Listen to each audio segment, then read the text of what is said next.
Hi, gorgeous. Welcome back to the School of Sensuality. Today's podcast, I'm joined by my beautiful friend, erotic mother, and sensual goddess, Natalie Abraham, as we take you on a journey of those uncomfortable subjects that start at home with your children, from periods to sex, sexuality, sensuality, and pornography. How to have those uncomfortable conversations with your children, but how to start that from yourself in your own body, to let go of that shame and the embarrassment so you can come into a world in your body and in your home just living freely and openly without holding on to any uncomfortability. So come along for the journey. So the clients I work with, especially women, I get them to have a pleasure box under their bed, with crystal wands, with our toys, with the roses, with the candles, everything that we do to be a woman in our own sensuality and to ignite pleasure.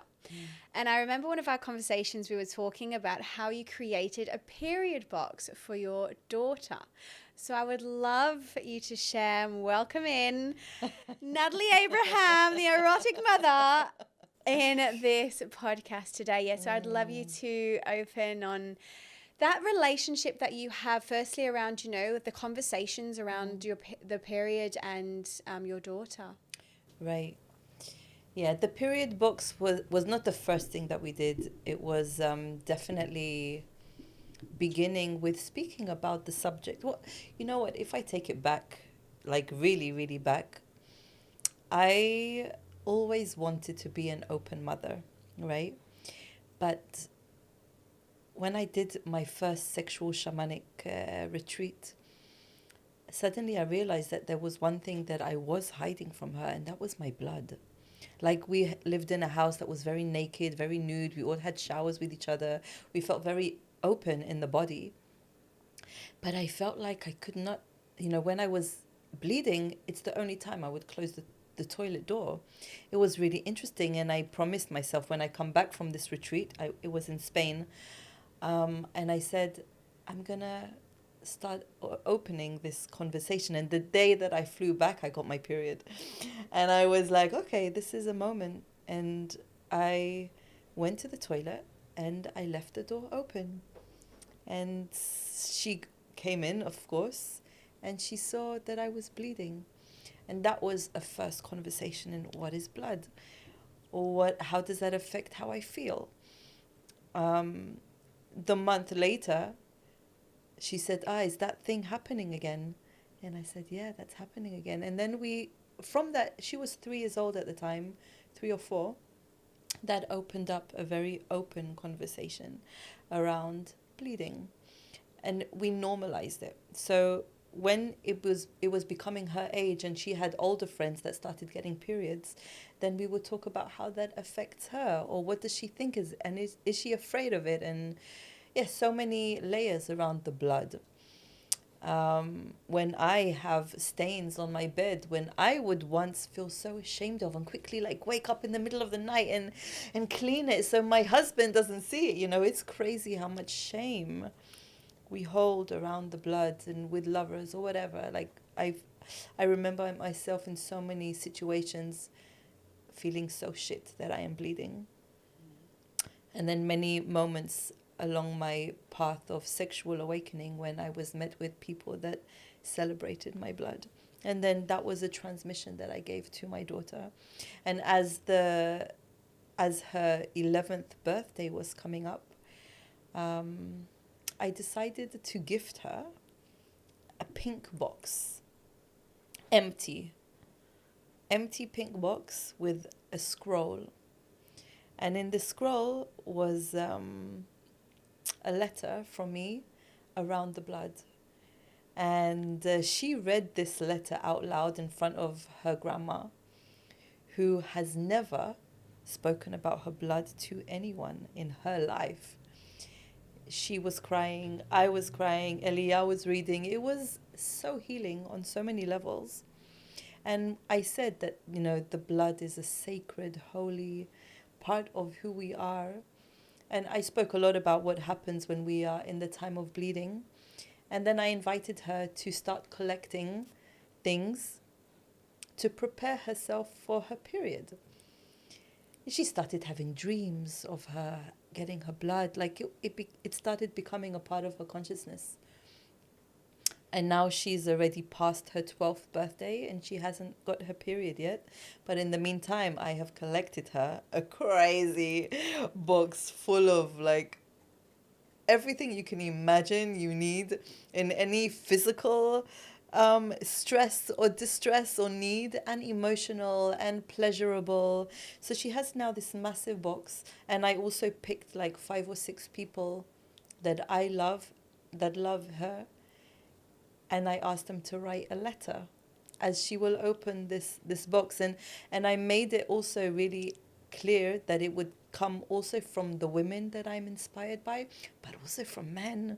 Like she's going to open this box and see some letters from her uncles, you know, her soul uncles, talking about her period. It's like, it's so crazy that they will know when she gets her period. So yeah, I mean, we've spoken about this so much that now it's a very natural conversation that we have. There's no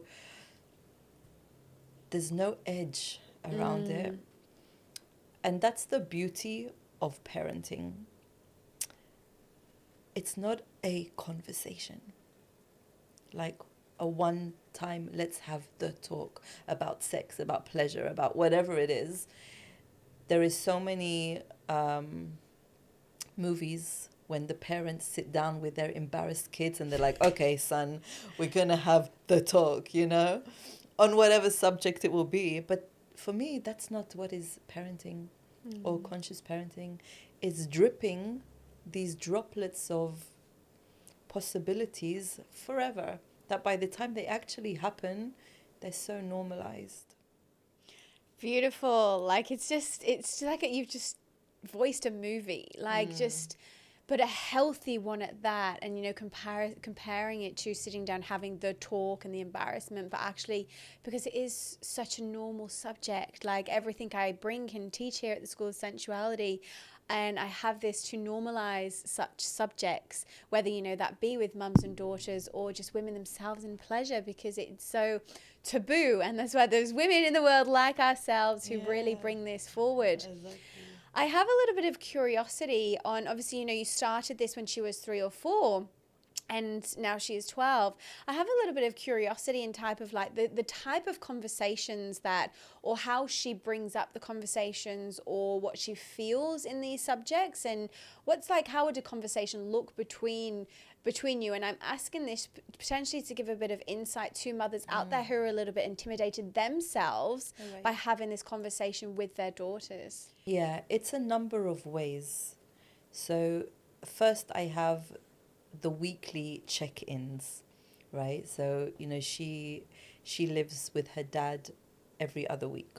And when she comes back from him, then we have this check-in on, how are you in your dad's house? How do you feel in this house? How are you in school? How are you with your life? Like, we have these pieces that we are constantly checking in on many things. And sometimes things come up and we just bring it in as part of the conversation. But then there is daily life where, you know, suddenly something comes up, and that's when I talk about the drips.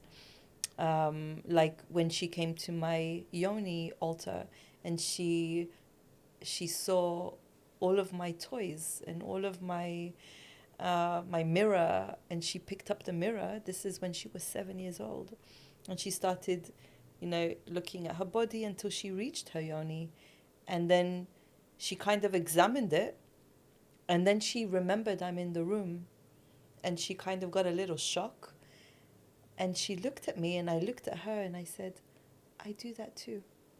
And I just walked away. So it's like, it's moments of transmitting our nervous system. If I had a more wounded relationship with my yoni, with my sexuality, and at the time it was, but I had the desire of what I wanted to be. But if it was my mother, let's say, and she would be like, don't do that, like that is an imprint for the rest of your life. So this is what I mean about the nervous system transmission. And it's happened so many stories. Like, she took my massage gun with her friends And they started massaging her body, and then they went to her yoni, and her friend said, "Oh, this feels so good." And my daughter took it, and she was like, I want to try. And she took the massage gun and put it straight in her yoni. And I would really, in 3 seconds, I imagined my mother being here right now, how she would react. And I had 3 seconds to react. And my instinctual reaction was, it does feel good, doesn't it? And I just walked into my room, I closed the curtains, and I exploded from the feeling of breaking intergenerational trauma. Like, I was high from those 3 sentences for 3 days after that. Magical. Because it's everything. It's everything. So coming in relation to your question, it's also what life brings you. It's also the reaction. But it's also like, you know, once I wondered, does she touch herself? Like, I wanted to know. But I didn't want to go and ask that question so directly. So I said, hey, we were in bed. We have every evening girls talk. So we were starting to do a pleasure ritual. Like, does this area make you feel pleasure? Yeah. What about this area?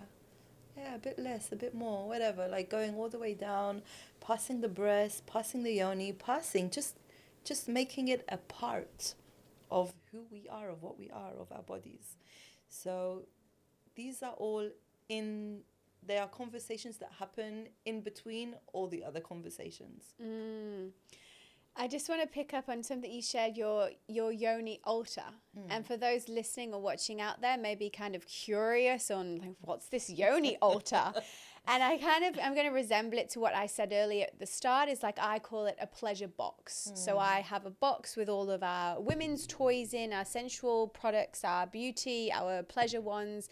And I have a box at the side of my bed. For you, this is a yoni altar. And so you have all your pleasure toys in an altar, in a space, in a corner of your house, I presume. And that's where she was playing. Yeah. And I think on that as well, it's great because there is a lot of mums out there who obviously have their toys. And there's also a lot of mums who don't have any toys, but they have them, you know, in their bedrooms. And then the children do find them so randomly and secretly.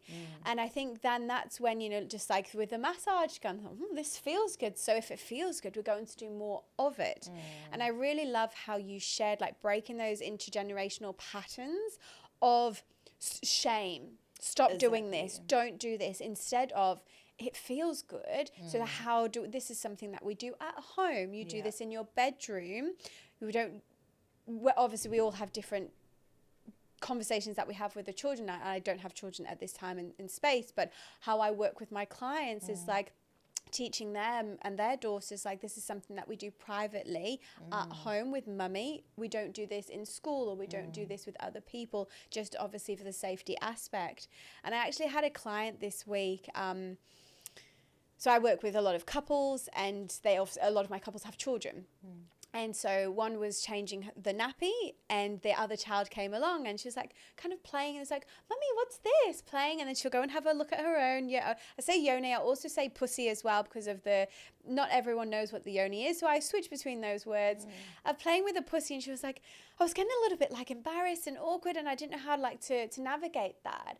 And that's just a great moment. I work in pleasure with all of my clients, and it's a great moment to take those 3 seconds and what we initially would speak or freeze or come into that voice of, instead, how do I want to react right now? How do I want to respond? And what imprint do I want to leave on my child that she doesn't feel shameful? And so instead, we had a beautiful conversation of how to navigate, what words to use, because I know even some women in my world don't use yoni or pussy. And it's like, I mean, the younger generation that I have, it's like flower or cookie or kiss. And there's a lot of different words. And I don't have any judgment over what type of words you use. I feel that's such a personal aspect of how you want to bring up your own children. I think as a sex educator, I do use the words yoni and pussy, but because I do play on TikTok and I have a lot of younger females, I'd rather them to understand what I'm talking about than not, which is why I use the word flower or kitty sometimes. And I think it's fun and cute, you know, it brings me back to my childhood a little bit. But in my childhood, I wasn't having these topics and these conversations, so I'd rather them have, you know, that healthy way. And within that, you know, on TikTok, I use a rose, and I teach them, okay, this is the clitoris and this is the lips, and like all of this part feels good, and we just want to explore and to play with it. And I think it's such an exploration of our body and of sexuality. And that is going to lead me more into now is like continuing on that process of, you know, of self-pleasuring and of say you the word masturbating, but it kind of is for a child as well. It's like pleasuring themselves. How would you, so is that with your, obviously open to talking about what you want to talk about on the podcast, but maybe let's open it into for children, I'm focusing on children, daughters right now, but who are actually really exploring that part of themselves, not just with, you know, like a quick massage gun, but they've really found that part of themselves from like such a young age. How would you like navigate that? Multiple things come to my mind, and first it's let's talk 1 second about the shame. You know, like we all have our underwear drawers, and inside them some hidden pleasure toys of whatever kind, but that's the thing, they are hidden. And I assume that many women don't even use them next to their partners. It's like when no one is in the house. And there's a lot of shame around that anyway. So if their kids would find their pleasure one that is hidden, of course it doesn't matter how the person reacts, the nervous system is transmitting the shame. You know, the blushing of the cheeks, the, oh my God, this is the worst thing ever. Like it's that is the transmission before you've even said anything. So next to my bed, there is a big table with most of my, I mean, I don't do dildo vibrators anymore, but I have my crystal ones, my butt plug tail, my, you know, like my things, my toys, whatever adult they are. Adult toys, the hot wax, the, you know, I don't even use them anymore, to be honest, but they are there. My yoni egg. And you know, Elia, she doesn't even look at them anymore because it's been there for years. But sometimes her friends come in and they see this furry tail and they're like, oh, what is this? I was like, hey, that's my private toys. You know, but that's the thing. It's like, even if I don't need to explain exactly what it is and what I do with it, but if I was to react in any form of shame, that would create a lot more friction on some level, you know.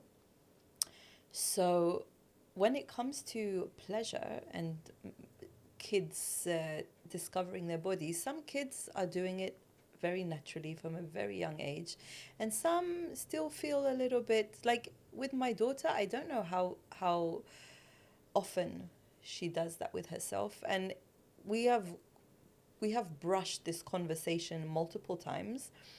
But there hasn't been a time when we actually spoke about how she touches herself, like as a full conversation. It's been drops, but not I wouldn't say it was an accurate, in-depth conversation. So as part of her period box, I made her a homemade oil with roses and lavender and like just a beautiful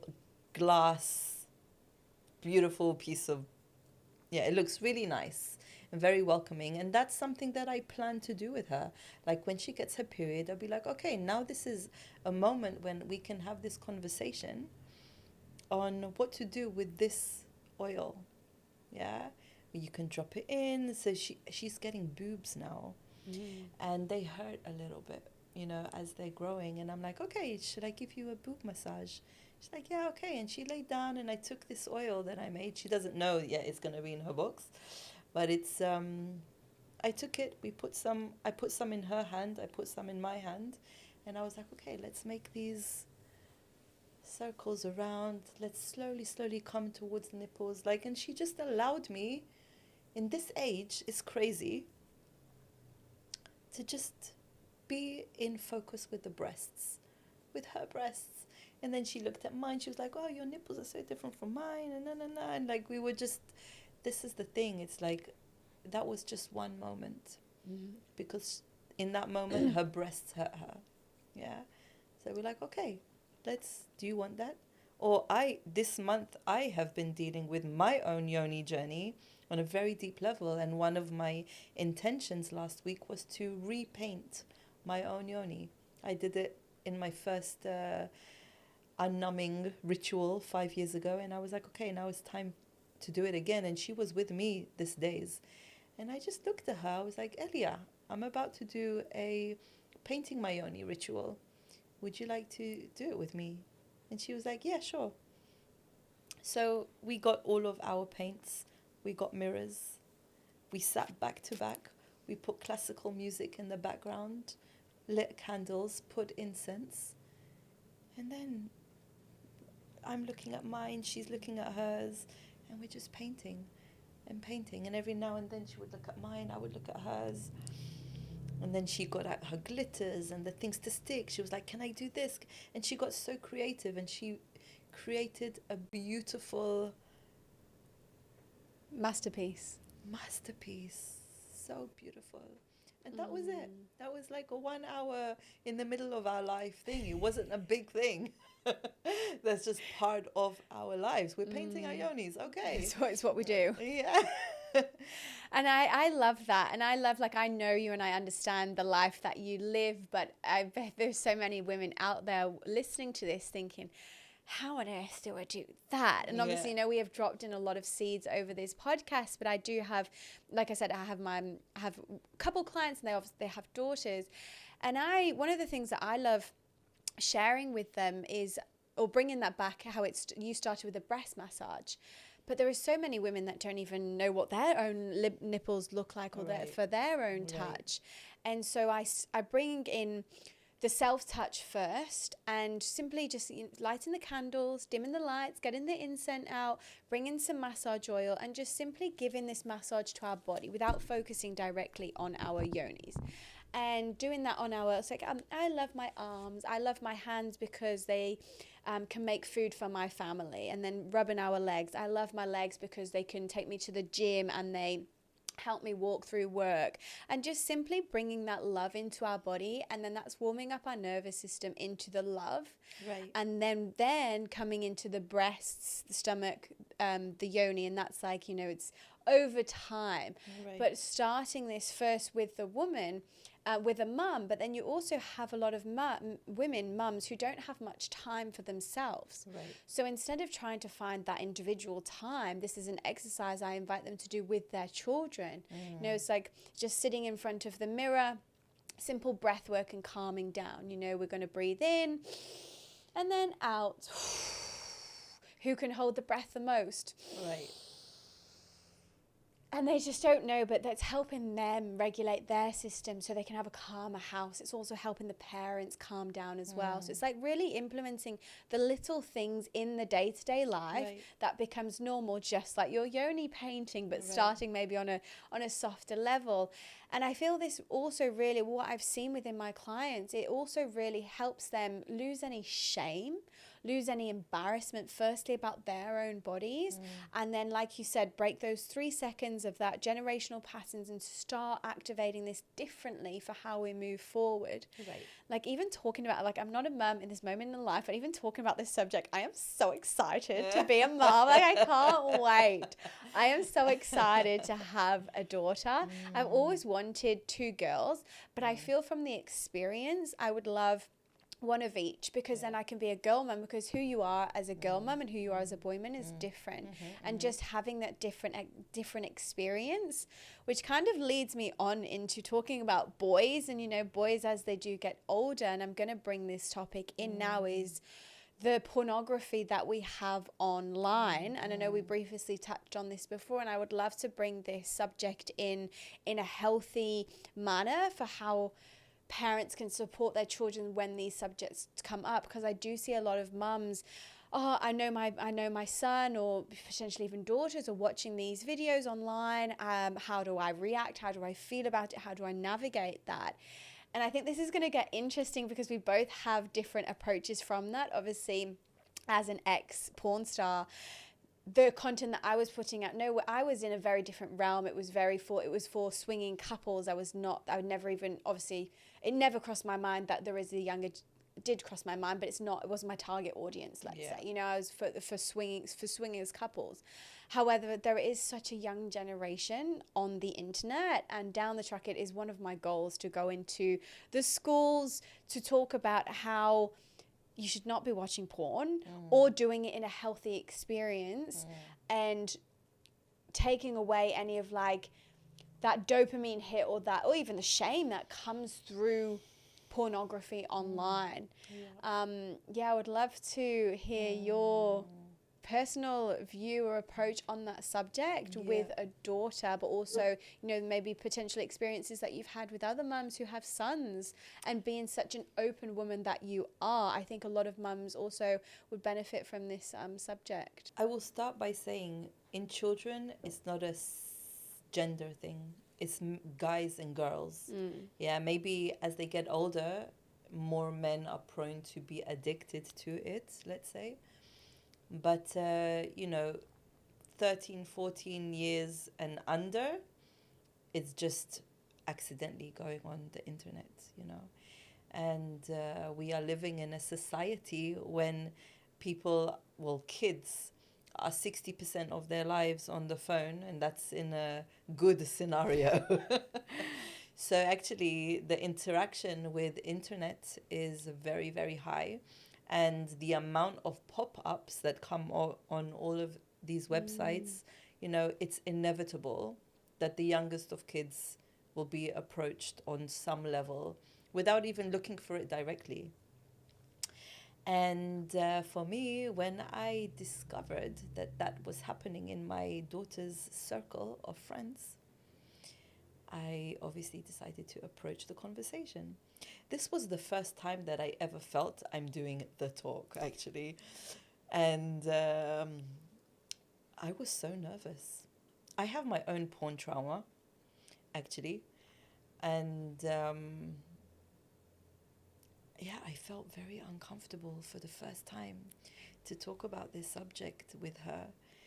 And I kind of came to the bed. She was just on the phone, and I was like, I need to talk to you about something. And then I went so red. I was so embarrassed. I was so shy. And I think she already knew what the subject will be about. And I said, you know what I want to talk to you about? And she was like, oh, I don't know. And I said, wow, I'm so embarrassed right now. Naming it, number one. And I said, it's so crazy how this is such a hard subject for us to talk about when it's so global. And that was the next transmission. This is not about me telling you about your problem. This is our problem. Yeah, this is a collective issue. And the minute that I shared my embarrassment of having this conversation, or the discomfort, it completely changed. Her heart was so open. Her mind was so open to have this conversation with me. The minute that she knew this is not about you. Yeah, this is vulnerable for both of us. And that was the ignition to one of the most amazing. I had no idea what's going to come out of my mouth, to be honest. Like, I went into this conversation blank. And it was one of the most magical conversations that even I healed from it on so many levels. And the parts that were significant were, you know, as I was talking, I realized it's not about saying don't watch porn, because she may or may not. Yeah, friends, growing up, whatever. Like, it's not about not watching porn. It's about differentiating what it is and what it isn't. Yeah, and why so many people want to see it. So we spoke about the shame of speaking about anything sexual. Yeah, number one is like anything around genitals, around sexuality. It's all so hidden that this is such an easy way to touch that. Yeah, and I get it. Even I said to her, even husbands don't feel comfortable to talk to their wives. Even wives don't feel comfortable to talk to their kids. Like, it's a collective thing that we just have so much shame around all of our sexuality, that this is a very easy access to that. And then it was like this conversation on love, on what is love. Yeah, that this is not love. It may be something else, which we're not judging, but this is not love. And she asked me, what is love?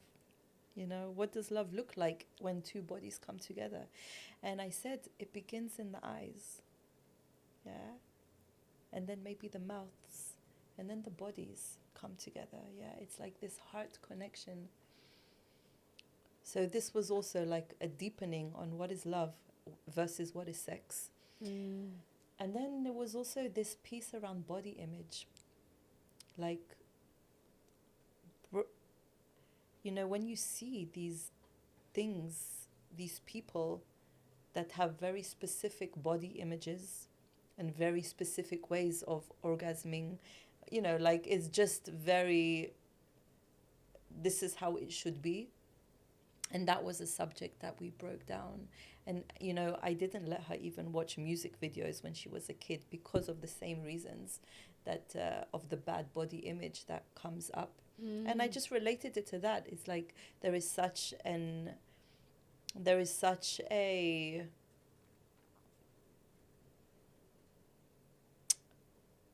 distortion on what the female, I'm speaking about her now, on what the female body should look like.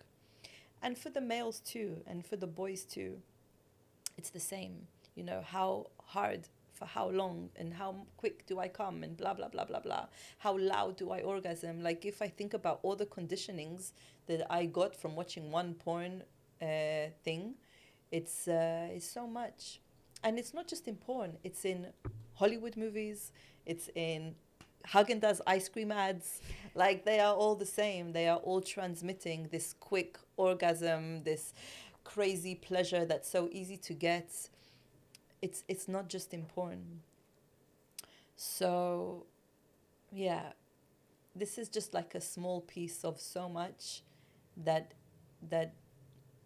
it's important to talk to the kids about it. Yeah, because they will see it. And if you say don't do it, they will go do it.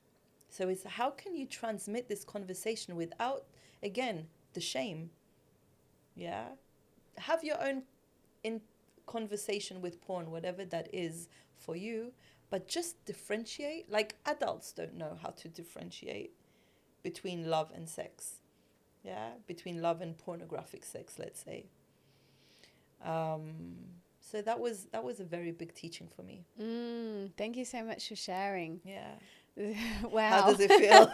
Yeah, it's actually very interesting just to hear you speak on this subject. And, you know, this is more of an educational podcast for others, and I'm not going to take up too much space, but I became a porn star, but I never watched porn. So, like, I've never, now and then, don't get me wrong, you know, there has been times, but I made more videos than I've ever watched the videos. And so I found that quite interesting because that was just who I was in my life at that time. And, you know, I was kind of going to, I think there's a whole different subject, but the whole of OnlyFans and how so many young girls are on OnlyFans at such a young age and how detrimental that is going to be later in life. But that's another subject. So that was also interesting when you were sharing that, like, that. And I really like how you openly spoke about the shame that you had to approach a subject. And I feel that is that was a really good lesson for those listening out there in any subjects. Like, we feel the shame and the embarrassment and that, like, the heart racing, like, oh my God, this conversation is so hard to have. Yeah. But it just takes that moment to say, I'm feeling embarrassed right now, or I'm feeling shame right now. And when you speak that, it just softens a little bit more. Exactly. Because I had an experience very, very similar. I went on a date, and it was kind of a date with a man that didn't know anything about me or my past, and a first date since I came out of my past life. And it was on the second day of meeting, and porn came up into the subject, and my stomach just went Yeah. and I like squeezed. I can feel my bum squeezing now. I squeezed myself, and I was like, this is your moment. And I said, like, I could have, I'm very open book. Like, I talk about this online. I'm open in my life as well. But that moment when I felt that shame and the embarrassment from my past, I didn't realize how much shame I was holding on to. And I said to him, I was like, look, I'd love to share something vulnerable and vulnerable with you now. It's like, okay, we've been talking vulnerable for the past 24 hours. I was like, you're true, but this is like next level. And I was just like, look, yeah, I used to be in OnlyFans in the adult space. And when I voiced that, I was like, wow. Okay, I didn't realize the uncomfortability. And, you know, I don't hold on to a lot of uncomfortability, I suppose, for yourself now at this stage. And now and then it comes up, but, you know, because we're so open, it's very, very natural. But just goes to show there is little bits so that pops in. But I guess from that, the feelings that I know I felt, where there are so many women, mums, parents out there shameful about their own pleasure, shameful about having a conversation around sex with their partners, shameful about the whole subject, how uncomfortable that must feel in their bodies, and they're living with that shame or living with that embarrassment.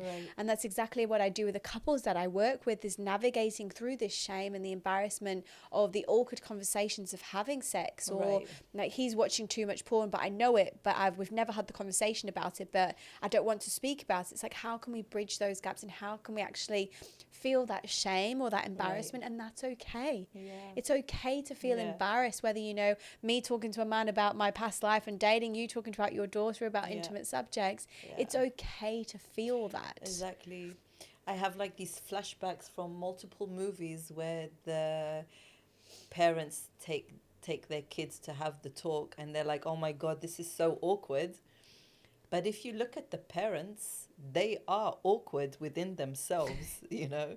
So they're like, oh, let's talk about sex or whatever. And like inside of themselves, they are so awkward and so uncomfortable, but they hide behind it.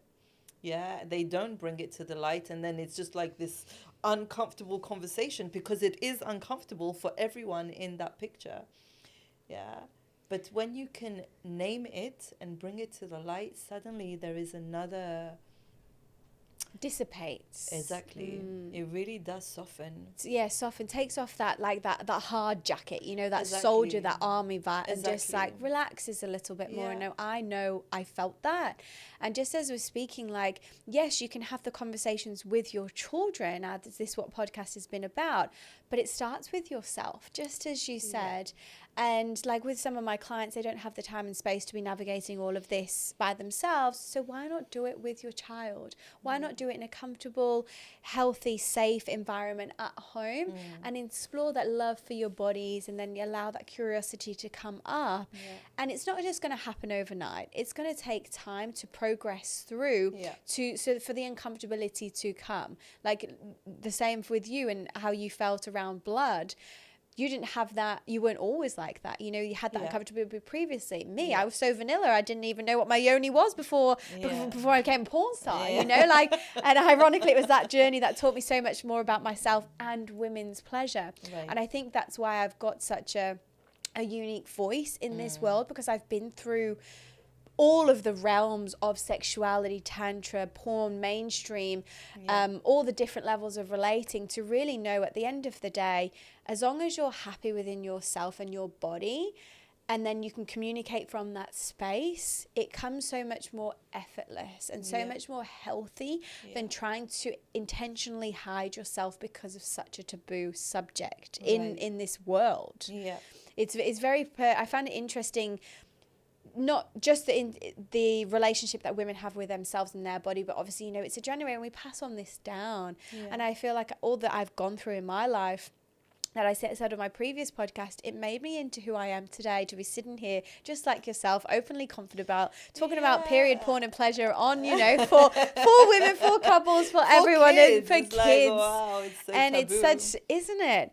I love having, I do, like I was saying before, my TikTok, I do have a few younger generation, and they're learning, I've got this Rose and I teach them, and then it's just so beautiful that they can have that experience, because I know when I was at that age, I was so numb and disconnected. Like, I'm not even just talking about children now, even like in adults, there is so, obviously I work with this in clients and adults in today, so many adults who are disconnected from themselves, and like they might not have had sex within their marriage for the past 6 months, or they might not have touched themselves, they don't even own any toys, or they don't know what they don't know where the clitoris is, they don't know how to feel pleasure, or they've just been faking it because that's what they think that they need to be doing. And it takes courage, it takes a lot of self-awareness, or the ability to, like, I want to get what Katie and Natalie are talking about. I want a bit of this pleasure in my life. Like, how do I find that? And we don't know what's on the other side of what we don't know. So I think it's all about, obviously we're talking about children, but it's about inviting that curiosity into the conversations with yourself and your body and your pleasure, and the curiosity of children, because as you voiced, a lot of children, they're going to do it anyway. Like, why do I not support them through it? Like, I feel like myself, I've missed out on so much pleasure for so much of my life because I didn't know about it. And I was so numb and switched off, and I was always in my head. I was always up this part. I didn't know what this part felt like. And that's why I have the School of Sensuality and everything that I teach, because being in here, especially as a woman, and feeling, oh my God, it's so orgasmic. Another thing that it comes up for me is, how can you just be more present in your everyday, like without needing now to spend 1 hour or 1 week, or like, you have a shower every day. How do you clean yourself after the shower? What happens with your eyes when you get that reflection in the mirror? Do you even look at the mirror when you pass by it? So it's also about inviting the kids, and of course taking time to be with yourself is really important. But even for those that cannot do it today, let's say, you still have 1,000 opportunities in one day to love yourself, or to choose to even look at yourself. Just every time you pass the mirror, just take 25 seconds and just look into your eyes. Look into your own eyes. What do you see? Beauty. and can you smile? At all that you see?